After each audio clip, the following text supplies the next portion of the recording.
şol gidenin beri Vaat bilmez karışmanı, tanımak dostu düşmanı. Ken ağlattılar bu yüreğimi, yok yine de pişmanı.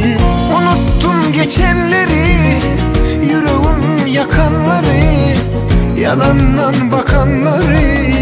Unuttum bugün, terk ettim ülkemi, erk ettim fikirleri, saklamak gidenleri.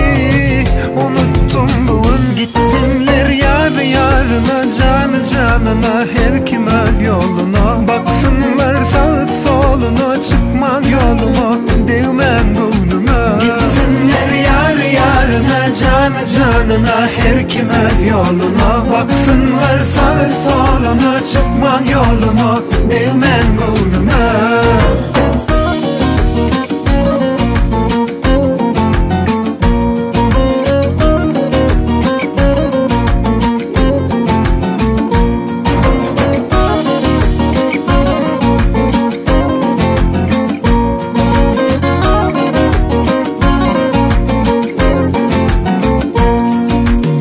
Arzularıma baryan sarı, geçen ençe daşlı yolu.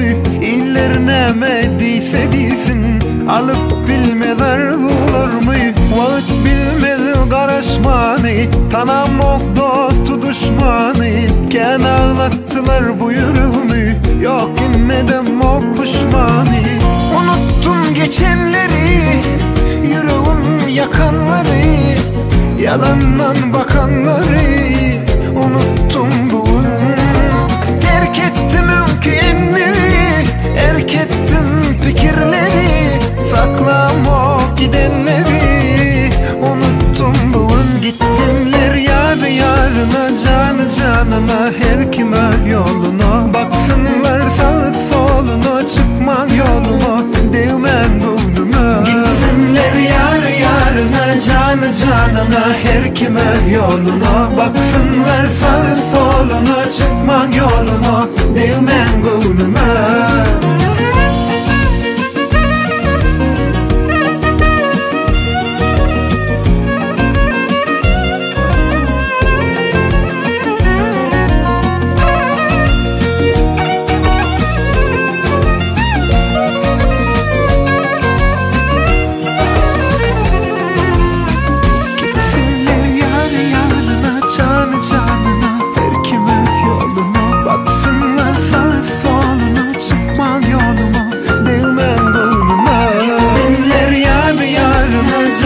Canına, her kim öz yoluna. Baksınlar sağ soluna, çıkmak yoluma, değmem gönlüme. Gitsinler yar yarına, canı canına, her kim öz yoluna. Baksınlar sağ soluna, çıkmak yoluma, değmem gönlüme.